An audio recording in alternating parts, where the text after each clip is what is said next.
We'll move on to the next talk. I'd like to invite Dr. Puneet Jain sir to speak on International Registry Studies, my experience with conjunctival melanoma. Hi, good morning, everyone.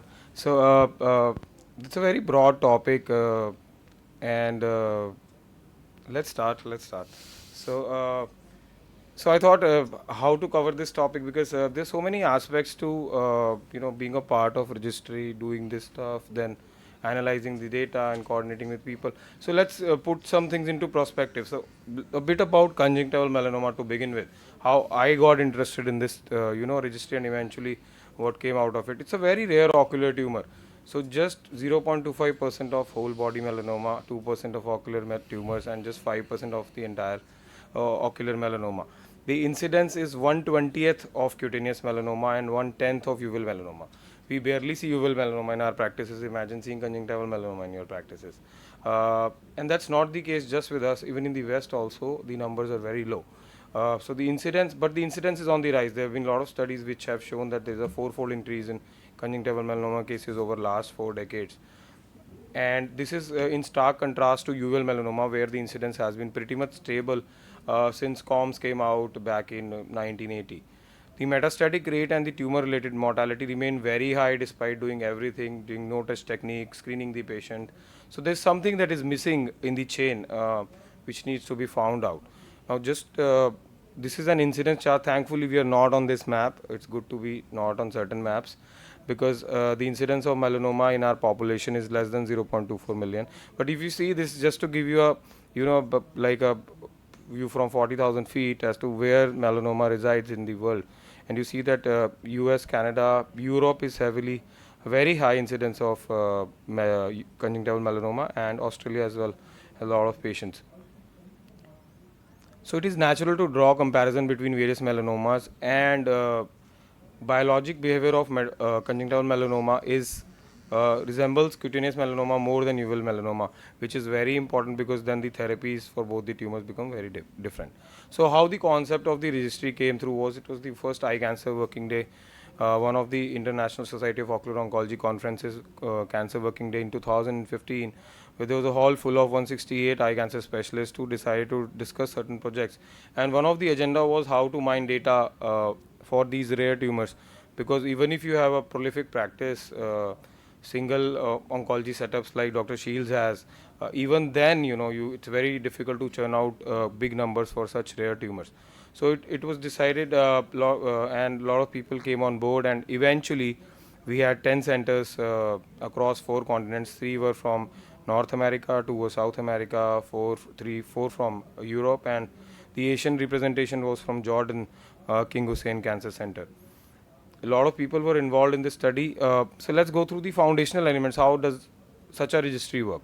So it's an internet-based data sharing registry where all the centers sat together, all the heads sat together, and they decided what are going to be our data fields, so as to we can get some meaningful data and analysis out of it. What would be the inclusion criteria? All the patients. So the timeline set for this registry was 2001 to 2013. So this was the time when genetics of the melanoma was not into vogue. Right now we are too much into that is the way forward. We'll be covering that a bit in the last few slides.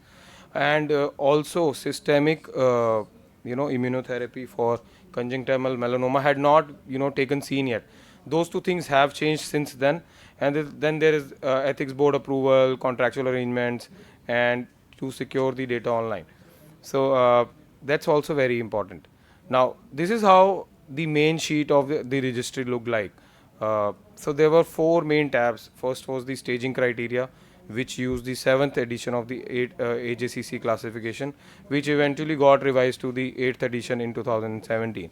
Then was staging, calculation, treatment, and outcomes. So everything was being filled in a very precise manner. And these are few examples from the sheets as to how the data was filled. So it was either a yes or no question, or there were certain description boxes wherever required, so as to give additional information. So patient data security and patient study privacy were very important. Obviously, there were no patient identifiers. Every patient was given an ID number which was accessible to the local center. There's something called SSCL, which I learned to learn a bit about, which helps us prevent any information being viewed by somebody else. So these are basically secure packets which keep the information so that nobody else can access the information. Then there are user permissions, so only one person from the entire center would have the access and would have a unique login and password so that nobody else can access the data. There's something called record locking, wherein only one person can access from one center at a particular point of time, so that there is no corrupting of data and there is no overriding of any data. And there are automatic audit trials that happen, and they are secured as well, which are not available to everyone to be seen online. Then comes the last most important thing, mining the data. So you've collected so much data over a period of time, and it's time to mine and get to some meaningful results. So we did come out with two papers so far from the registry. The first one spoke about the validation of the 8th edition of AJCC, which had just come out then 1 year before the paper, as to how much relevance practically the new edition has, and the changes that came out, the transition from 7th to the 8th edition, did it have any relevance. So we did come out with certain starting points which gathered a lot of limelight because they were opposed to the conventional teaching. Then the second paper spoke about all the local treatment outcomes of these patients, and we saw that tumor metastatic could occur as late as 10 years after the initial treatment of the patient. So long-term follow-up is mandatory in these patients, and they do come up many years after their treatment with a systemic spread. Now, with the third paper from the registry is almost wrapped up now, which spoke about metastatic conjunctival melanoma. We're not going to go into details, but the important point to remember is, when you're practicing as well, is that more than 50% of the patients, they develop metastasis without local recurrence. So it's been always a dictum that if there is no local recurrence, the patient is fine, you don't need to follow up, you don't need to get a PET scan, or if the patient can't get a PET scan, then at least the basic workup of a chest X-ray, ultrasound abdomen. We tend to get lax or lenient with patients, especially after 2-3 years of regular follow-up. Everything is fine, there's no local recurrence, but one has to be mindful of the fact that these tumors can occur without local recurrence. Another thing, this I have already spoken about, and with every 1 T stage increment, there was an 89% higher risk of metastatic disease. That is a huge jump for 1 stage. And with every 1 millimeter increase in thickness, there was an increase in 16% in the rate of metastasis. Now this is again very important. Sometimes we see thick pigmented tumors in our OPD, and we might not evaluate them as well as they should be, and the patient might be harboring a melanoma, especially if it's a suspicious nevus, which we all see in our OPDs very frequently. So another starting point that came out of the registry, which is again opposed to the conventional teaching, was that a lot of patients had systemic metastasis without nodal metastasis. So there was a skipping of the nodal metastasis. Now the conventional teaching says that first check the nodes. If the nodes are fine, then you don't need to do anything. But then in this cohort of 29 patients out of 288 who developed metastasis, more than 50% of the patients had did not have any nodal metastasis.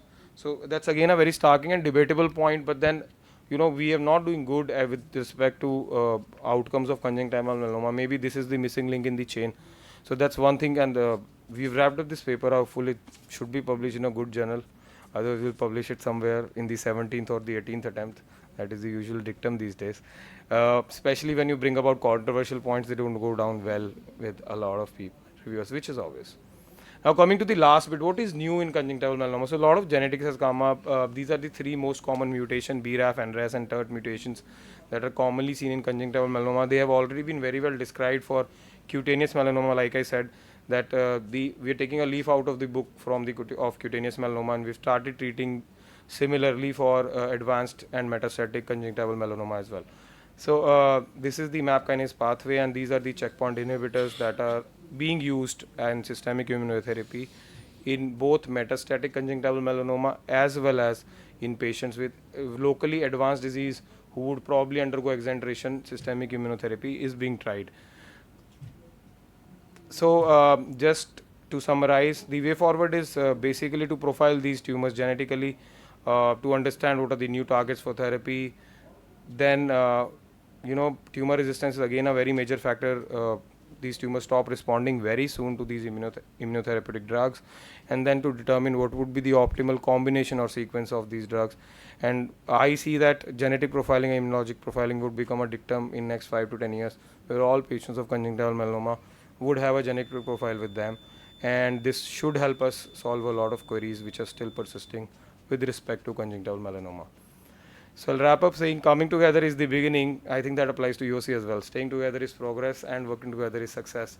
So I think this is what highlights our registry. Thank you so much. Thank you so much, sir. I'd like to invite Dr. John Davis Akara to speak on incorporating simple innovations in practice. So, Puneet, sir, one question for you. So, genetic and immunological profiling, how far do you actually think practically they are far off? Or do you feel that studies are being done and work is being done? So if we take just last 5 years, there are at least 10 major publications Right. that have come out of in this with respect to genetic profiling. And if you see in India also, when I was a resident, there was just MedGenome doing some tests of genetics. Now there's so many genetic labs. There's so much competition in that field. We have more access to tests. The tests are cheaper. That is very relevant to our scenario because money somewhere is a constraint for so many patients. So I think we are in a good stride, and in another decade, we would have a totally different view of conjunctival melanoma. Right. Thank you.